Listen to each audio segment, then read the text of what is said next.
ಅತ್ತೆ ಇವತ್ತು ನಮ್ಮ ಅಣ್ಣ ಬರ್ತಿದ್ದಾನೆ, ಅವ್ನು ಮಸ್ತಾರೆ ಪಲಾವು ಪನ್ನೀರು ಕೀರಾ ಆಮೇಲೆ ಸ್ವೀಟು ಏನಾದರೂ ಮಾಡ್ಲಾ ಅತ್ತೆ? ಇಲ್ಲ ಅಂದ್ರೆ ಅವ್ನಿಗೆ ಬಿರಿಯಾನಿ ಇಷ್ಟ, ಬಿರಿಯಾನಿ ಮಾಡ್ಲಾ ಅತ್ತೆ ಪ್ಲೀಸ್ ಅತ್ತೆ? ಅಯ್ಯೋ ಅಷ್ಟ್ಯಾಕೆ ಕಷ್ಟಪಡ್ತೀಯ ಅಯ್ಯವ್ವ, ಏನು ಮಾಡಬೇಡ. ಹೆಂಗಾದ್ರೂ ಅವೇನು ನಮಗೇನು ಹೊರಗಿನವನ, ನಮ್ಮನೆನವ ತಾನೆ. ಏನಿಲ್ಲ, ಸ್ವಲ್ಪ ಈಗ ಮಾಡಿಯಲ್ಲ ಬೆಳಗ್ಗೆ ಅದನ್ನ ತಿನ್ನಿಸ್ ಕಳಿಸಿ, ಏನೇನೋ ಆಗಲ್ಲ. ಯಾಕೆ ಅಷ್ಟೊಂದು ನೀನು ಕಷ್ಟಪಡ್ತಿ? ಆಯ್ತು ಸರಿ ಅತ್ತೆ. Next day. ಕೈತಾ ಕೈತಾ ಏನ್ ಮಾಡಾಕ್ತಿವ? ಪಲಾವ್ ಮಾಡಾಕತ್ತೀನಿ ಅತ್ತೆ. ಊರಿಂದ ನಮ್ಮ ಅಣ್ಣ ಬರಾಕತ್ತಾನ, ಚಲೋದಾಗಿ ಹಬ್ಬದ ಅಡ್ಗೆ ಮಾಡುವ.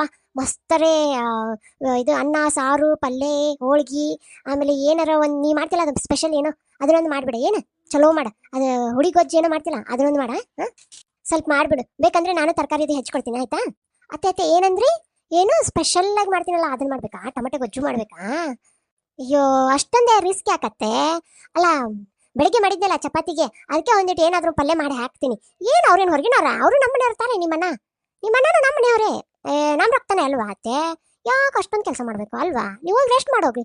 ಏನಂತೀರಾ ಅತ್ತೆ?